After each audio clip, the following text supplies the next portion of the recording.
Hello, I'm State Representative Rick Perales from the 73rd House District. Welcome to Ohio in Focus.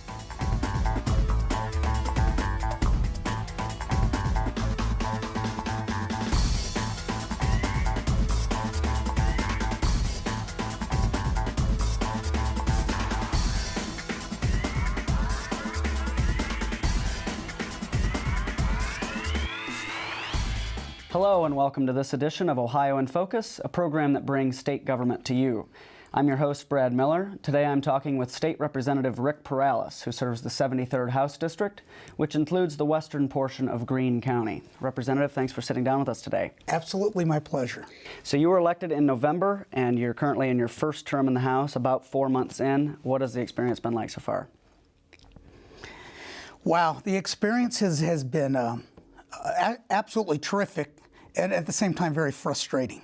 Let me say first, the people that I'm meeting here in Columbus, from the staffers to you folks, to my peers, to the other side of the aisle, to the lobbyists. I mean, what quality people, all wanting to help, to be there, understanding how difficult, how challenging it is to come in as a freshman, first off, but to come in as a freshman with a budget, and, oh, by the way, a budget that is rather challenging and difficult. So, yeah, I'd say the people probably was my first impression, my wife's too, when we got here. And I'd say the process, the institution, very impressive. So, yeah, I've been very pleased. You mentioned the budget, which has been the majority of the focus and time so far in the General Assembly. A lot of people have likened that to drinking out of a fire hose. There's certainly no grace period between being sworn in and beginning the legislative process. What has that part been like?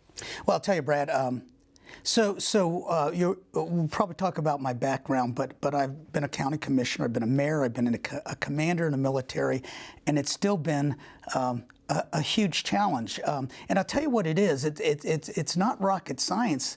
The fact is, as a commander, civil engineer commander, I'm the expert civil engineer. I build buildings, I build runways. My folks, as a mayor, the breadth and depth is pretty tight. As a county commissioner, there's a lot of authority, but still it's pretty tight. You do roads and grounds, water, it's you help with people issues. The big difference here is that as a state elected official, we touch every aspect of life. I mean, from guns to women's rights to fracking, gas and oil.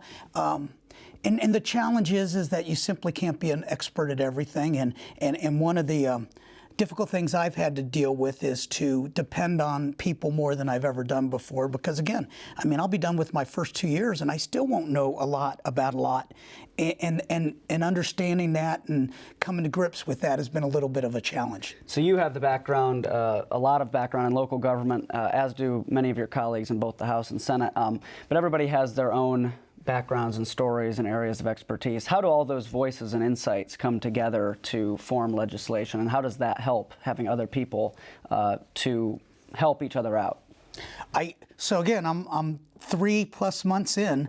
So I'm certainly not an expert, but I'll tell you what, the first couple of caucuses I sat through, several hours, I was just amazed, because that's where you see it come to a head, where you see different people on different subject matters talking about, when I was a commissioner, as an educator, as a journalist, and bring it together. And clearly what it does is it just gives you a lot more knowledge, and depth in that arena. I mean, I recall myself saying, wow, I never thought about that. Good point. Never thought about that. 4 hours later, good point. Never thought about that. So I think that really is what makes, as a county commissioner, was 3 of us. A little depth, not much. In my case, 2 others were lawyers. I don't know what I got out of that. As a mayor, there were 7 of us, but that's still not a big number. Here there's 99 of us. Really provides a lot of expertise and knowledge and areas that I simply don't know today, and I may never know and be an expert, a so-called expert. Besides serving in government, you've also been very active in the military, dating back many years when you were a child, growing up in a military family. What was that like? Well, you know, Military Child Month is that's kind of a nice transition, and you and I both in the purple to honor the military children.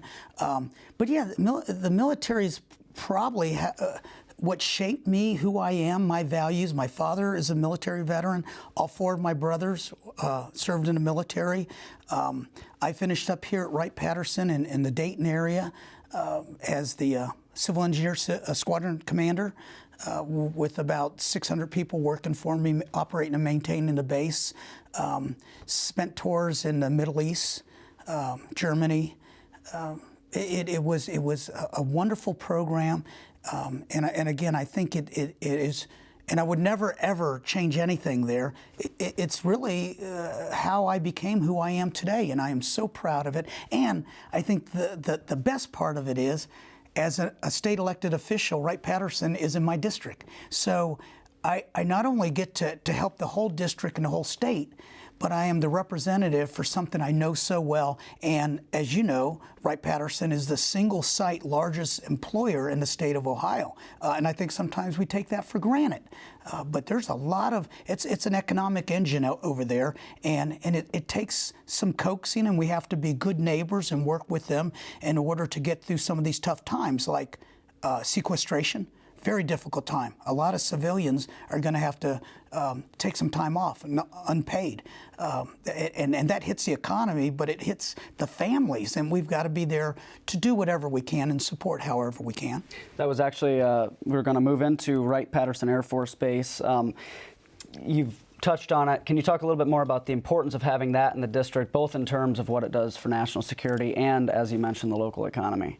Well, yeah, Brad, I can't emphasize that enough. And one of my goals, challenges as an elected official here is to try to get as many of my peers to Wright-Patterson to see what they do. So there is a process they call BRAC. That's Base Realignment and Closure. Very simple process. Sometimes as we reduce our forces, we have too much inventory, too much infrastructure, and that costs money to maintain, so we start reducing it. It's a very political process, because if it's your state that's getting reduced, you don't want it to happen.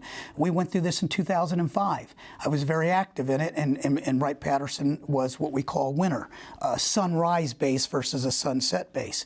Wright-Patterson is very unique in that it has so many diverse missions, but they all tie into each other and gives it synergy that no other base has. So I advocate a lot for Wright-Pat, but I make it very clear, especially as a military veteran, I'm advocating for those young men and women who are out in harm's way to provide them with the resources that they need to do their job, to do it safely, and come home to their families. Now, as a former commander at the base, I know no one does it as well as Wright-Patterson Air Force Base. And let me give you a great example. Other bases might be developing something, or AFIT's a good, Air Force Institute of Technology. That's where we send our young men and women to get their advanced degrees. And if you're getting an advanced degree in, say,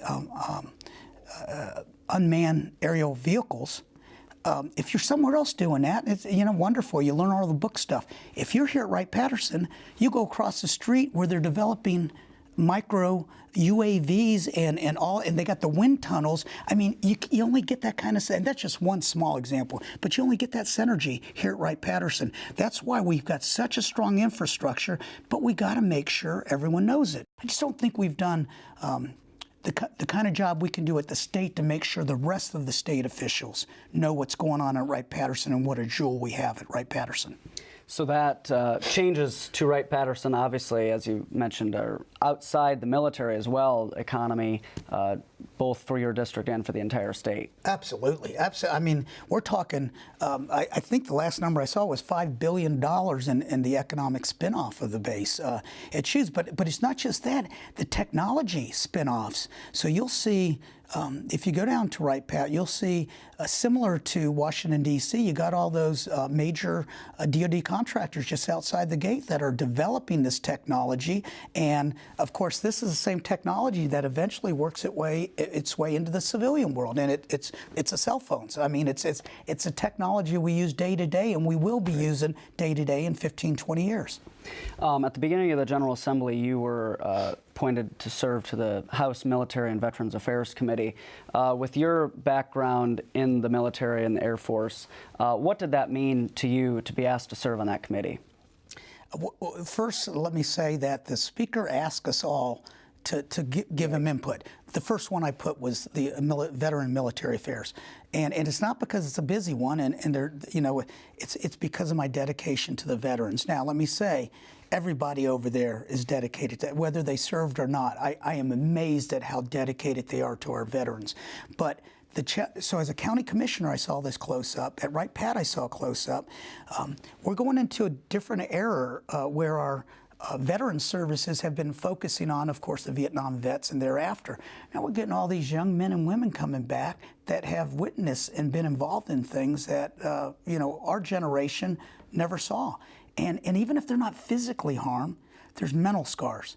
And we've got to be sensitive to that, and we've got to do what we can to help them get past that, help them with their families, assimilate back into the society, and, oh, by the way, help them get jobs and training and education. Again, I say that like it's my great idea. It's not. They are working that hard. The governor, the speaker, the Senate have been working that very hard. I just believe that I can bring some tools to that equation and maybe elevate that effort a little bit from my background and my knowledge. So I am all about doing what I can to help the veterans. We've talked extensively about Wright Pat Air Force Base.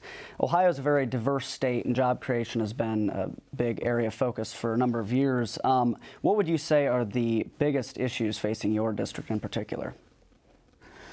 You know, my district, well, boy, I'm learning about everyone else's district, so it's hard to have some kind of relative scale. In my larger area, the general area, we've been killed with the automotive issues. We've lost a couple plants. NCR moved out of town to Atlanta from Dayton, which is in my general region, probably 3 years ago. So we've been hit pretty hard, but the focus there, with my peers there, with the local leadership, has been to regenerate ourselves. And it goes back to, what are we good at? What's our strength? Well, I'll tell you what we're good at. We got the base. We got all the spin-off of the base. There was a time where probably 90-some% of that technology and all the money and the research and development from the base went elsewhere. So now we're trying to be more viable and getting the contractors in there and keeping that money here. We've worked our education, our institutions, the 4-year degrees, the University of Dayton, Wright State University. We got a Sinclair and Clark State, trying to work with the businesses to do fast turns on what they need. You know, if they need someone, and let's go back to UAV, unmanned aerial vehicles. They have a training program at Sinclair. As a matter of fact, they had 600 people there at a program yesterday. So trying to figure out what our strengths are and then align all of our resources, especially the education communities, towards rolling those out and being able to provide the big IT firms and DoD firms the kind of talent they need to stay there and do the work and not ship it to San Antonio or Washington, D.C. We have about a minute remaining. One of the most important, if not the most important part of being a state representative is obviously you are in touch with the people in your district, and you talk to them, they meet with you. What are some of the easiest ways or the best ways for your constituents to reach out to you? You know, I have for a long time given out my, so there's of course the state information, but I always give out my cell number. And 937-604-5637. I give out my personal email, rick.perales73@gmail. I think that one of the best parts of this job is I love people. I love working with people, good or bad. And so I spend a lot of time calling people, and as many people that disagree with my policies as agree, because I say, you know, my wife and I don't agree half the time, but we still communicate, and she knows that I'm doing what I think is right and why. And I owe that to my constituents. I owe that to the people of Ohio. And so I never shy off or back off a phone call or an email or an interview like this. Well, Representative, we certainly appreciate you taking some time out of your busy schedule to meet with us today. Hope we can do it again. Absolutely my pleasure. Thank you so much. We look forward to seeing you again on the next edition of Ohio in Focus, the program that brings state government to you. Thank you for joining us.